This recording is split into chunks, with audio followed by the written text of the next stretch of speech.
The 50mm 1.8 here is my night street photography lens, and it's also my favorite focal length, the ones that I'm the most used to, just like so many other street photographers. The 35 and the 50 are probably the most common lenses, focal length for street photography. But I think it's important to change things up from time to time.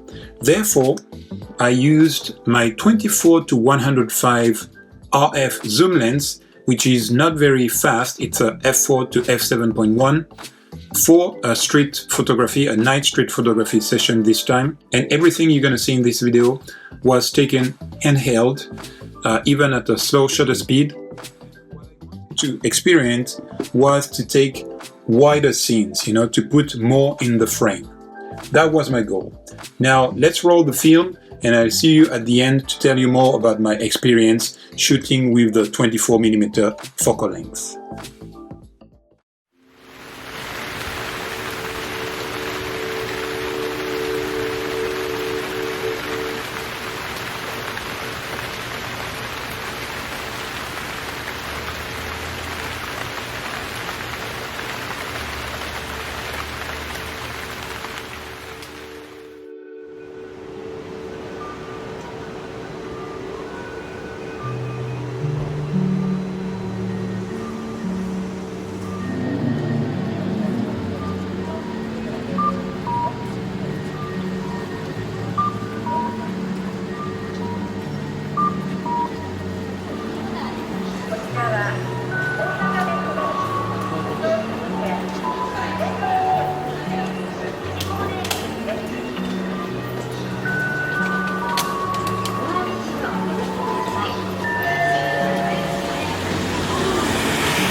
I hope that you like the little film that I prepared, and now about my experience shooting at 24mm at night.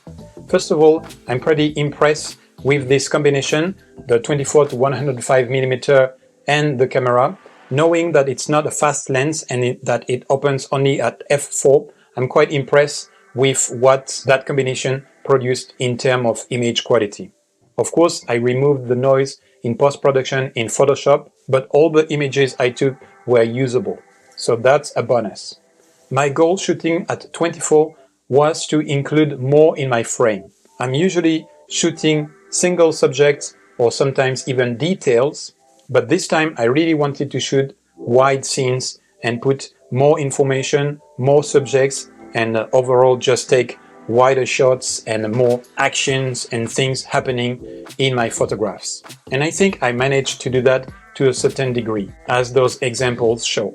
But I'm so used to the 50mm that only one night street photography session isn't enough for me to really embrace and get used to and take the advantages of a 24mm focal length. So I guess I will have to use it more often. Another good thing is that I was a little concerned about the distortion that a wider lens produces, but for the most part, because I shot at eye level, there was not much things to distort for the lens. Again, I'm so used to the 50 that I think the reason why I didn't have much distortion is because I was getting much closer to my subject, thinking in terms of 50mm. Another thing might be that because that lens opens only at f4, there is not much depth of field between your subjects and the background. But I find that in straight photography, this is not very important, at least to me. And finally, I was also impressed by the sharpness I could get even though I shot at slow shutter speed to create motion in my picture, everything handheld. Alright, that's it for me guys. I hope that you liked this video. If you did so, please give it a thumbs up. Tell me in the comment section which image you like the best. Hang a little more for extra photographs, and until next time, enjoy the ride and spread the love.